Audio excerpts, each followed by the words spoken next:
Let's get on the YouTube streams, Johnny. Good morning, 9 o'clock Central Time, United States of America. Hello, 29th of January already, 2023. Already a month gone. Where the? Oh, it gets crazy the older you get. It just takes a lot shorter to get there. It's just one of those things. I was thinking about. And I know if Pulse Bob ever listens to this, remember those stations in Chicago, 99.5, The Quiet Storm. They had sort of jazzy, sort of what they used to call it. It's probably racist these days. It was called urban contemporary, which would be more for African American folks. They thought that they would like the kind of music. So you might like Quiet Storm would be like Sade. And some of the quieter kind of music. It was good stuff. Mouth Agape Ape, good morning. Hello. How are you, Ape? What's going on? Or some of those, remember that call-in show, Delilah, the love goddess? Or Jesus. We could talk radio. Let's see who's coming up today. I think Hammerhand has a Sunday sermon at 6:20. No eggs. Mile High Ronin, hello. Good morning. All right. So, along with our other buddies, Allie Drummond and Pearly Things, and now it seems not so erudite, another female snuck into the manosphere about a year ago. Rebecca Barrett is her name. And Rebecca was a, shall we say, raging feminist. You can go to her channel, Rebecca Barrett. I think that's what she's called now, just Rebecca Barrett. And she can explain to you her life story. We're not going to say anything about it here. Let's watch some. Well, it's not going to be quite that exciting, but hey, thank you. Thank you for the suggestion. Maybe we'll do that later. Anyway, later on, I know we got Hammerhand, probably 6:20 Central Time. Undead Chronic said he wanted to do something this weekend. Haven't seen anything from him yet, but look out on the tubes here. We might have something. All right. So Rebecca Barrett used to be a raging feminist. Rebecca explains how extreme feminism is. She's an ex-feminist, right? She, got to the epiphany phase and said, hey, this shit ain't working. And then became suddenly not a feminist. How would you say that you went about sort of like getting in? That's disingenuous, really, because all women are feminists at heart. Traditional sense, women's rights, right? Most women are for, and most men are for, women should have rights, of course. Feminism is not about that today. Feminism is a Marxist movement to overthrow capitalism. These people are crazy. They're walking around in the streets saying, I want equal rights. You have all the rights, you dumbass. What are you talking about? Anyway, let's go on. This is from a channel called The Jumper, I think. Indoctrinated and sort of link is in the description. Ideology. I literally did that. I just shaved my head and dyed it blue. I'm just kidding. You probably did. Do that though. That was a part of the aesthetic as well. So I attended a lot of women's conferences, and especially in the entrepreneurial tech space. It is like going to these conferences, going to these women's groups. Women could get together and talk because, men are oppressing them. After all, women just don't have a space for themselves. Keep those evil men out there. Very popular. A lot of female CEOs do it. Mm-hmm. It's weird. Okay. Yeah. And all they do in these groups or in these conferences is talk about how bitch. I mean, do we need to say anything else? Of course. Dyed bald. No, she had really short hair, Tom. And she was the whole 9 yards, the blue hair, probably the nose ring, the tattoo, the whole thing. She bought into it hook, line, sinker, and every other possible way. It's a pretty stark contrast to her today. Again, you can look on her channels all over the internets and find out all the details. But yeah, she was, she bought into all of the modern woman stuff. That's all I really need to say. All of it. Get my drift? Men are trash, how the patriarchy is taking away all of our money, all of our funding, how we are so oppressed and that we, don't have the same rights as the white man and how they take Mhm. all of our everything. Yeah, so the wage gap and the Me Too and that everything, of course. And sit and bitch and whine. It's amazing, isn't it? Like they're taking the seat at the table. You need to fight for your seat at the table. You need Yes, you do. Because feminism wanted you girls to compete with men in the workplace. That's what your foremothers wanted, and now you got it. Ain't so much fun now, is it? need to fight for. Well, we just thought men were just going to roll over because we all have cock sockets. Well, that worked for a while, didn't it? Not anymore.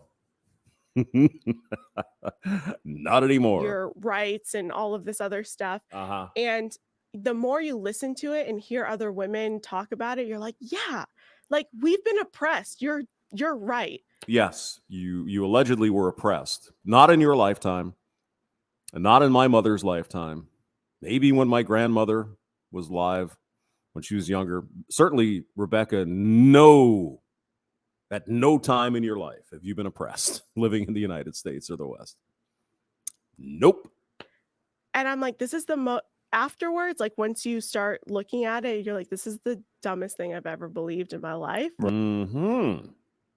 Very good. Right.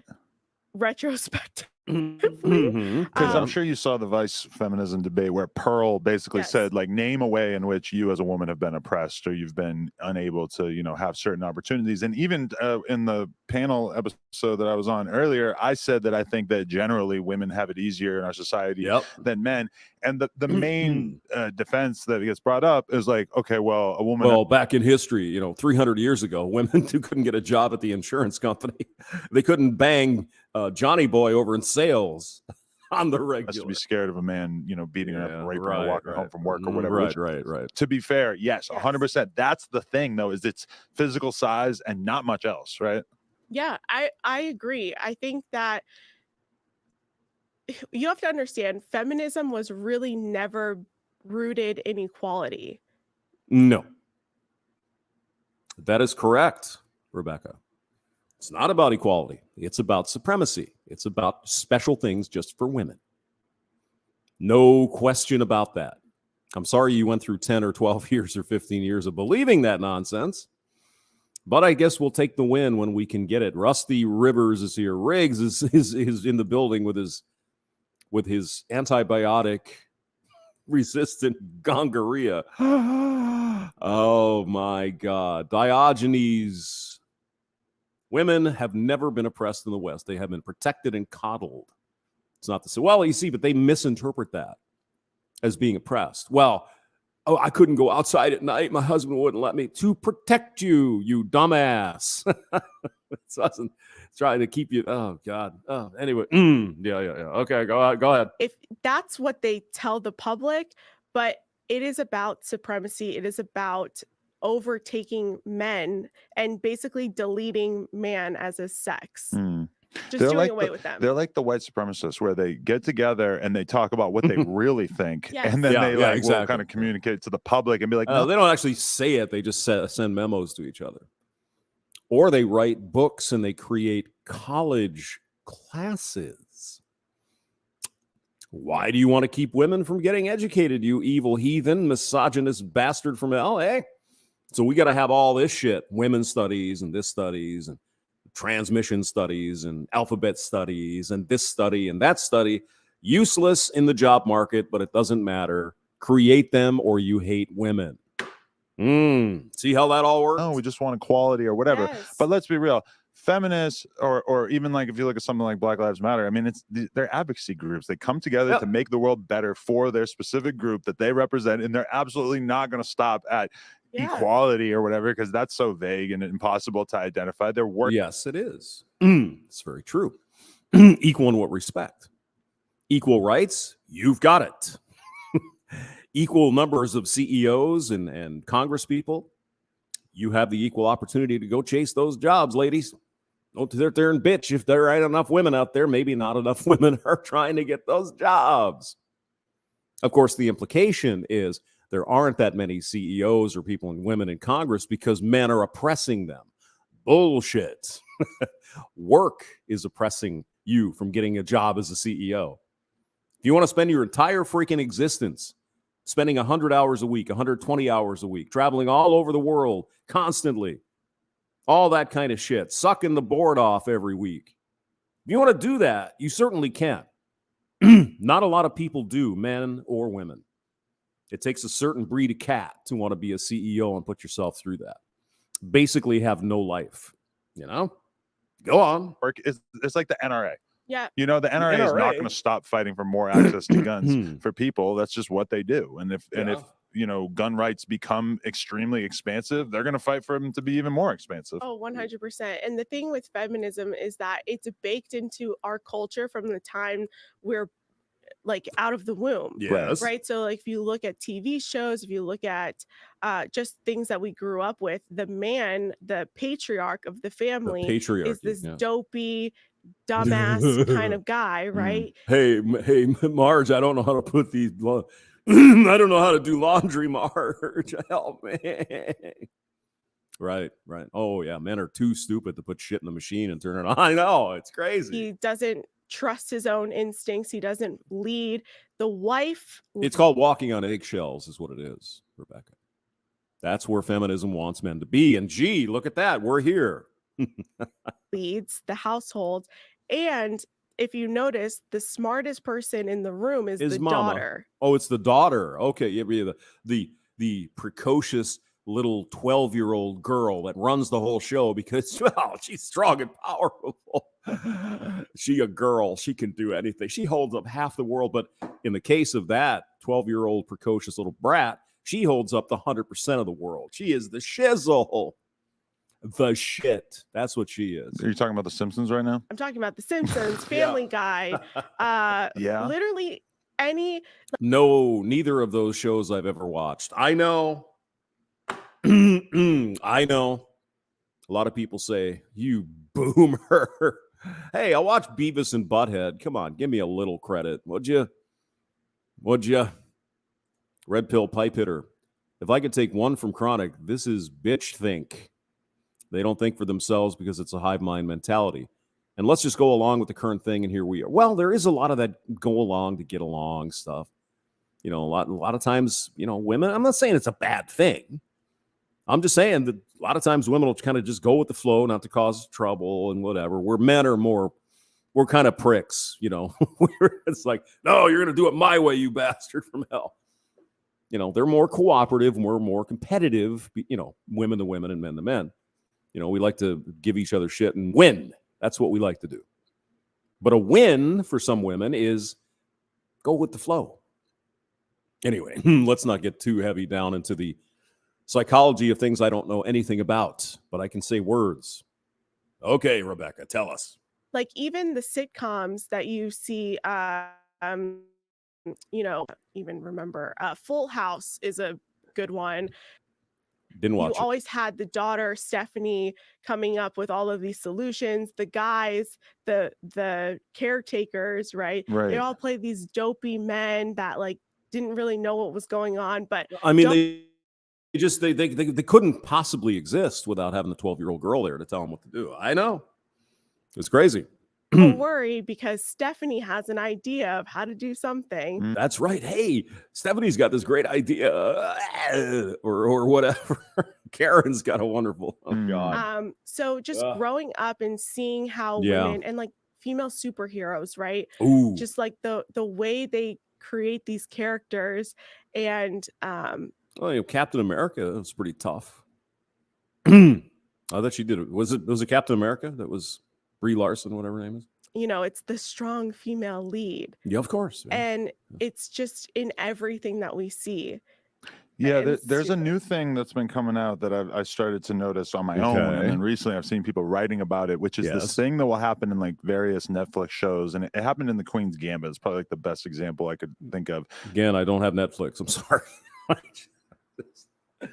Never watched Game of Thrones. Sorry. Was that on Netflix or?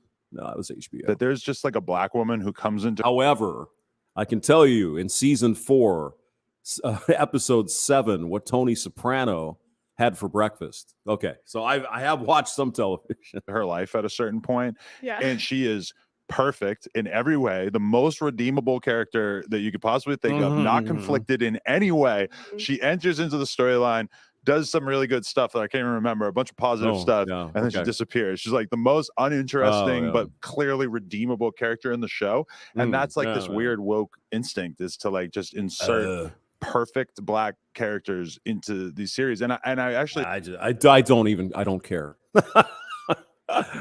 I don't care about television series. I don't give a shit. Satnar, hello. Slanche. Yes, I do have some Guinness right beside me, but I haven't started yet. Yeah. TV portrays fathers low. Well, yeah, obviously. We've got to be anti-father knows best and leave it to Beaver, right? Because, well, their dad was, and mom just took her little pills and shut the hell up, made sandwiches, right? Yeah, you're just waking up, Riggs. I know you were out. You were drinking eggnog last night. Oh my God. I guess it's better than nothing. I did have some Guinness torpedoes myself, but not very many, actually. I'm surprised. I still have a bunch left in the fridge, and I'm going to enjoy them. Yummy. It's supposed to snow today. Maybe rain, freezing rain, at least over here. Brandon, when you're on the road, keep that in mind. There might be some ice and some shit. I don't think it's you're on the other side of Missouri, I know, but it doesn't look like there's anything here. But we're supposed to get maybe a little something, little crap on the road. I'm sure they'll get out the salt trucks and make sure everything's all right. Okay, get back to the video. I read a quote from like an anonymous movie, like screenplay writer or whatever, where it's basically they said it's an unsaid rule in Hollywood that you can never have like a true black villain in a movie. Really? It's just like really. Okay. Really looked down upon. That's absolutely correct. Well, I mean, there's a reason for that too, historically.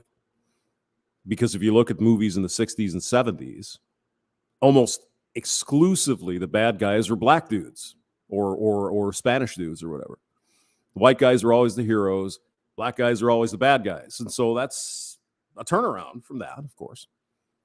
You see it. It's like these type, like they put these stereotypes on people. So it's like the strong female lead. It's the, like you said, it's this black savior almost, in a sense, you know? So I mean, they make the woman seem stronger, and because they make the man weak and pathetic. Is that which is it's my issue with that is not that it makes black people look too good. It's that it oversimplifies the existence of black people. Why shouldn't black people be able to be complicated on screen just like anybody else? Yeah. Well, they can be. They are. What's the problem, sir? We're not living in 1960. Okay, we're not in that time frame any longer. Okay, yeah. So we might do one more. I don't know. We'll see. Is it Captain Marvel? Is that who it is? Okay. With Brie Larson, the blonde-haired chick. Okay. I knew they did a Captain something. I guess Captain Marvel. All right, whatever. 6 degrees here. I'm mile.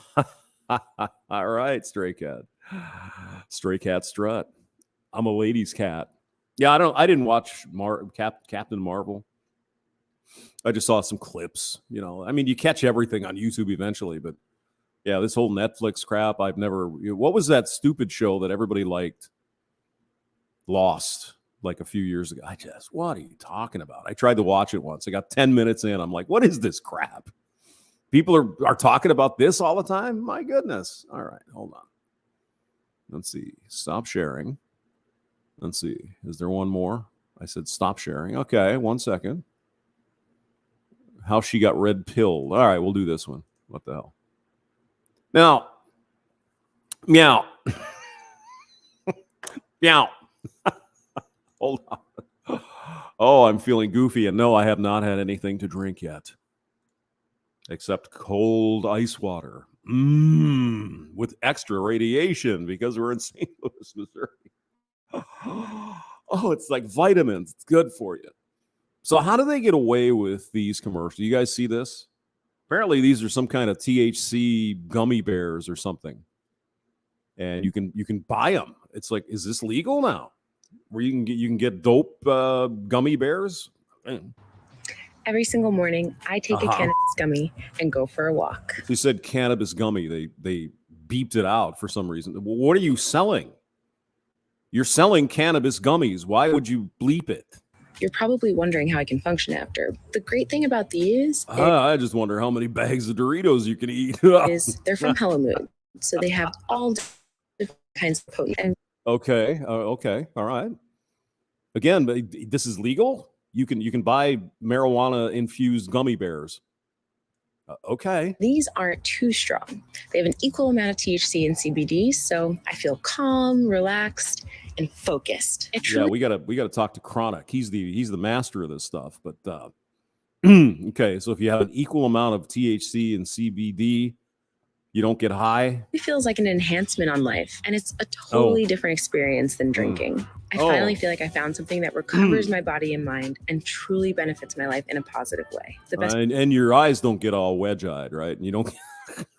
So, okay, when did you start to, or how deep did you get into this, and when did you? I mean, are those things legal, guys? I really don't know.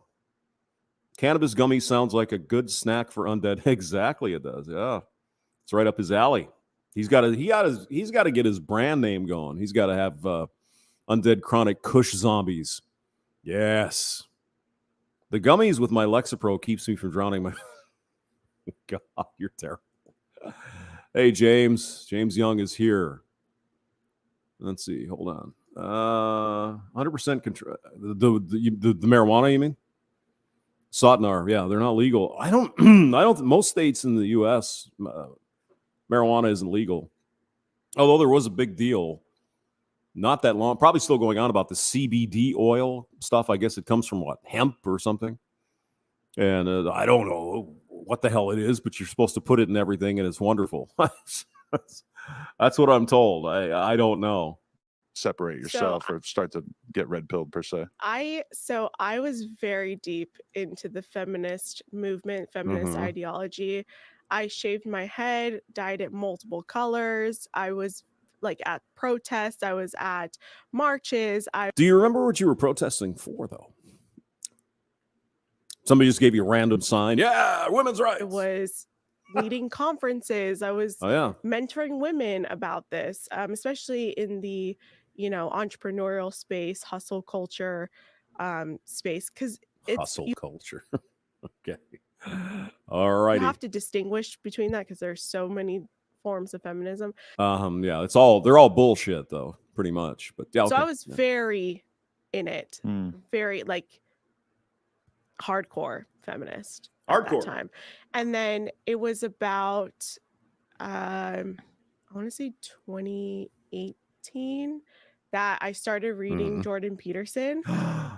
No, you went to the dark side. You went to the Nazis. Oh no. And that really changed the way I started to think, where I was literally putting all the accountability on everyone else and not taking any sort of accountability or responsibility for any of the actions that I've taken in my life. Exactly. You were the perpetual victim and everyone else was victimizing and oppressing you. That's a very good summary of it, Rebecca. That's right. That seems to be the feminist mindset. Nothing I do is my fault. It's someone else doing something to me. Remember that whole agency, you're an agent or you're a victim or whatever, a subject, object, blah, blah, blah, blah, blah. Well, I thought women were strong, powerful. You go, girl. So are we to believe that they were brainwashed by feminism, or they are strong and powerful and they chose to do things anyway? Oh, okay. Everything was everyone else's problem, and I didn't have to deal with it. It's the patriarchy, of course. It's men. It's Donald Trump. So I was the victim of my circumstances, and you had to appease all of my problems. Right, because feminism and these other movements compare what we have today, an imperfect place, to perfection.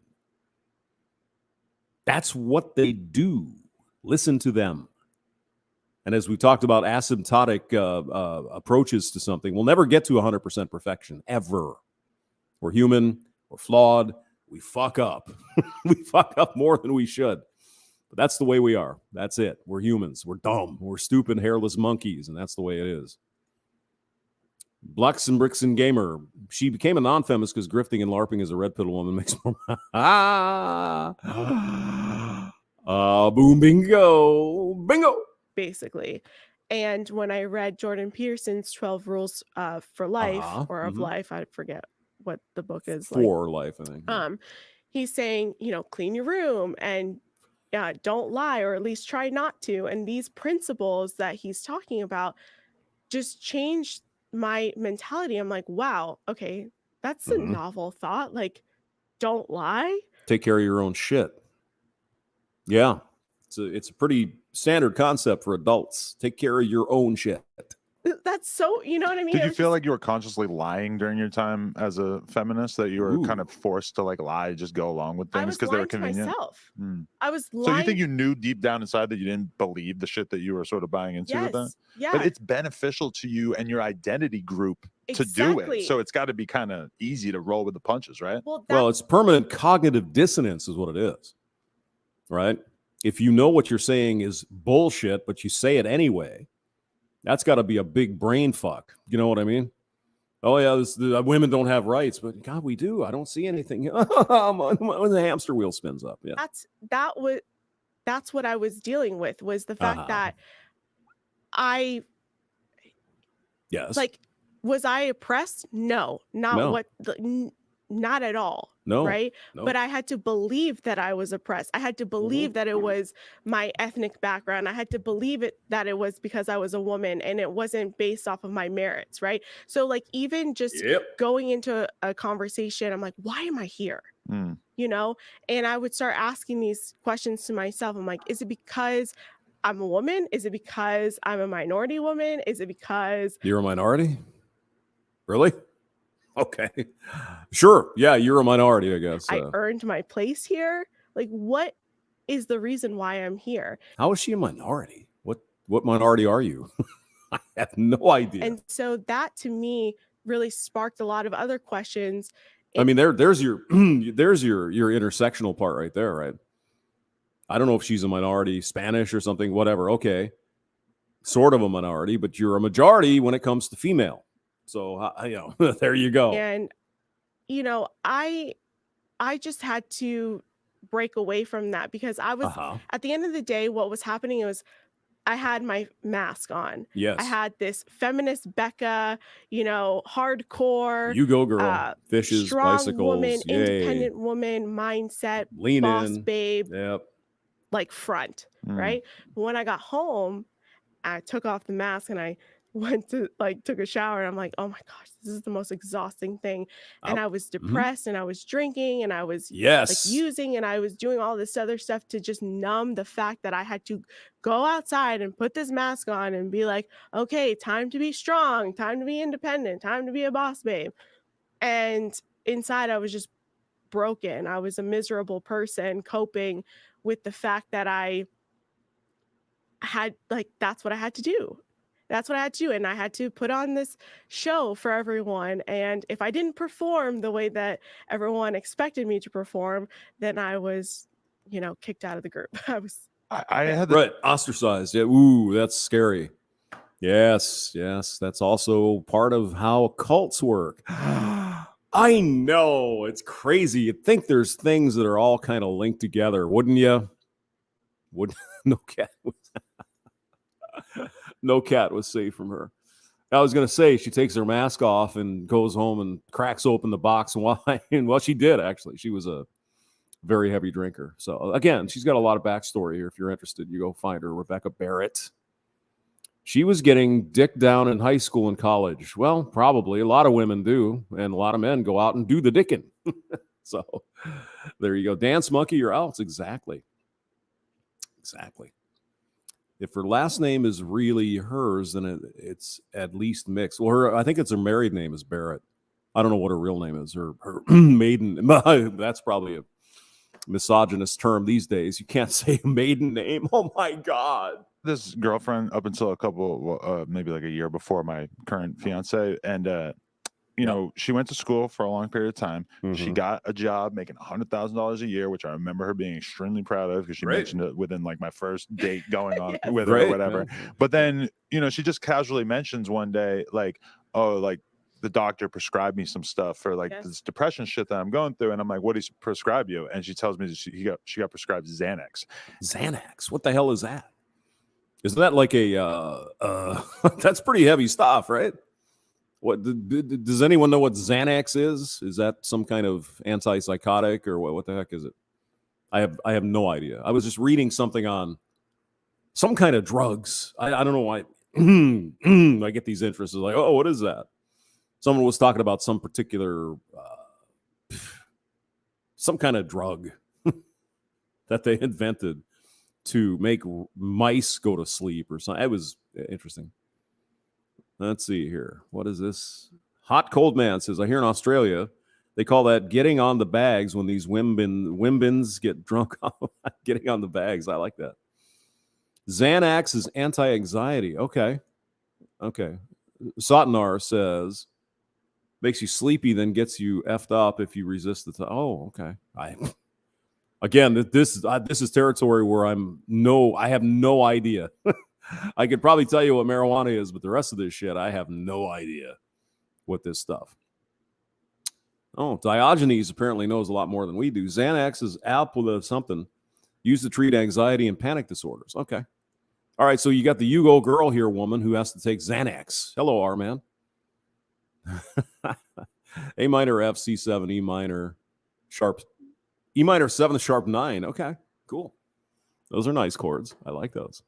Okay, let's go. And I'm like, you realize that all the fucking drugged up rappers that I know and shit, that's what they're on. And that like, I'm like, you do not want to be a fucking person taking this shit every day. But the reality is that her existential dread and depression that she was getting from just going to her job 8 hours a day and getting paid well for it was that intense. Like she was very much, I think, going against her nature, where she probably wanted to find fulfillment from something greater, but she had been convinced her whole life that she had to go after this sort of career-oriented goal. Right. And I remember one time we started talking about the pay gap and the lack thereof, in my opinion. And it's not just your opinion; the facts point in that direction. There isn't one. She said she immediately Googles an article about it and sends it to me, and I read half of it and I say, this article actually is arguing what I said, which is that there is a small pay gap, but that the majority of it is explainable by things that are, clearly career choice, education, experience, not related to systematic. Right. As Jordan Peterson says, it's a multivariate analysis, but people don't want to hear that because the fembots have been pushing this single variate analysis for fucking decades. Oh my God, look at this. Misogyny or whatever. And she didn't like that. And then that argument was just like deaded. It was clear that this was not appreciated coming from me, that if I said something like this, that really like that this is just the kind of thing that was not up for discussion. That women were oppressed, women are treated badly in society. If you feel differently, you're a fucking monster. Yeah, that's right. You're a misogynist, hater, Nazi, etc.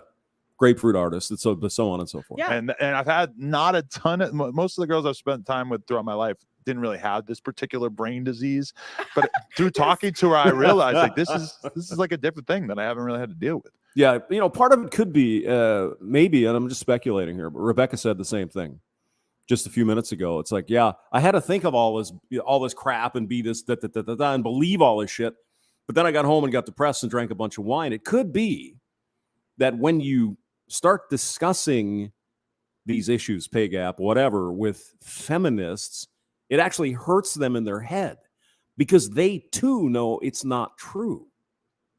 But then they have to put up an extra front, right? Well, how come you don't believe this? It's obvious, but it's not. If you look at it, it could be just a mental pain. It could be actually a pain in the brain, I guess you could. And she's like successful in a lot of people's minds in a way in which like a lot of girls I spent time with throughout my life weren't. Yeah, she's successful and she goes home every night and mainlines fucking Xanax and box wine. Oh, lovely. She had a good job. Yeah, that's exactly. She was miserable. Well, that's exactly a lot of people are miserable even if they have good jobs. I mean, she's not all that different than everyone else. The life that I was living, I was a miserable person, and it was interesting because it was a family member who told me that I was a terrible person and a miserable person to be around, and I will never forget it, and I will thank that person like till the day I die, because that conversation changed my direction. Like, I was already changing, but knowing that people who loved me thought I was a miserable person to be around, that completely changed my mindset to like everything. I'm like, I am not oppressed. I am not like, I'm not this, you know, fragile person that is going to break every time someone criticizes me or, you know, challenges what I'm saying or even makes fun of me.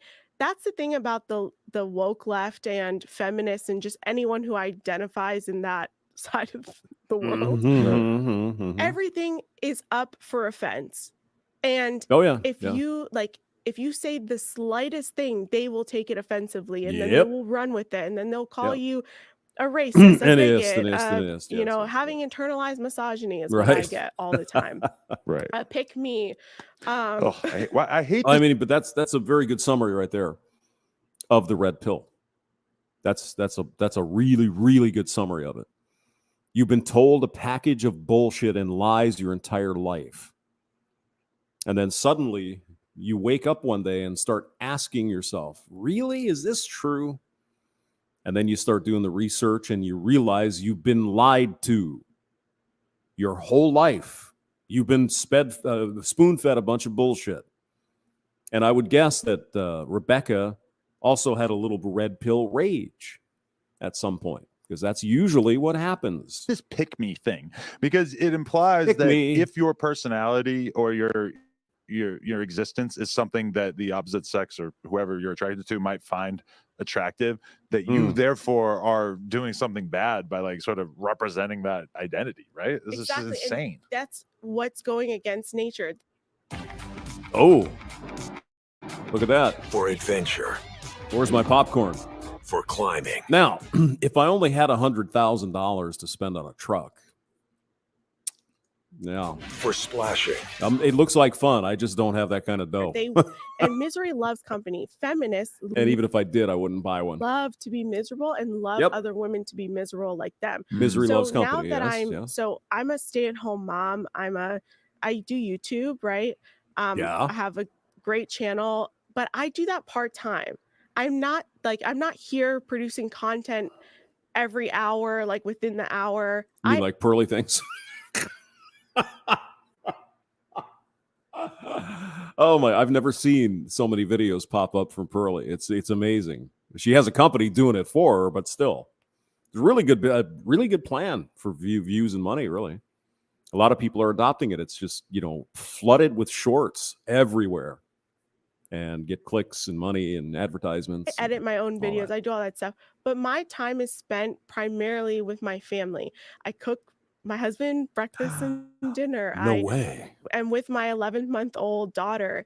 And I share my experiences of leaving feminism and hopefully getting women to see that there's another side to this, right? That you don't have to be miserable going to, like, working that 9-to-5 job, taking those antidepressants, being on birth control, all of these stuff that all these things that they have pushed us to our whole lives, right? You can break free of that. There's other things that you can do. There's other ways to pursue purpose and, your place here on the planet. Yep. And, my life, I ended up being a stay-at-home mom. So I went from being this like engineer to being the CEO of this company. Oh, you went to Society of Women Engineers, didn't you? Yes, you did. Oh, yeah. Yep. Society of Women Engineers. Oddly, there's no such thing as the Society of Male Engineers. I know. Companies and starting all this stuff. Yeah. To now I'm a stay-at-home mom. And my life is so much better. Like, I have this relief. And my husband's like, I got you, girl. Like, I'll take care of you. And like, what I do on YouTube, what I make on YouTube is good money, but it's still supplemental money to him, and you make good money in our family. And I better talk to you then. You can help me. Such a better dynamic than a lot of these women want. They want to be like the head of household. They want to choose these men that they can effeminate and like they can just be the boss of. Just hit you, man. Hey, Yep. That's also a good bottom line there, is that care about things that care about you, right? Now, job, you got to go, you got to do it, you got to make money, you got to do all that shit. But why are you caring about that? Like if it's a thing, like a human, it's not. You think your boss really gives two fucks about you? No. I'm in a really big company. They don't know who the fuck I am. I have an ID number. That's it. They don't give a shit. You put your hours in. Okay, everything's good. Yeah, okay. Your name was what? Doesn't matter. You know, put all that effort, put all that energy into people that care about you. See? But no, that's oppressive. We can't do that. We can't do that. And also, I was going to bring that up, Red Pill Header, exactly. Where in a woman's life, Rebecca's life or other women, do they get the message? Do they figure out this is all bullshit? Is it around the time of their epiphany? Late 20s, early 30s. Is that when this happens? It certainly seems to me that's about right. Mile High Ronin, pearly necklaces. I remember when that bitch came. She is, you got to give her credit, man. She's kicking ass. I think she's pulling in, if she's not at $1 million a year, she's in the hundreds of thousands of dollars a year on YouTube alone. That's pretty impressive, I have to say. Anyway, it is 9:40. Hammer Hands coming up later, maybe Undead Chronic. Thank you guys for coming by, and we'll see you later. Bye.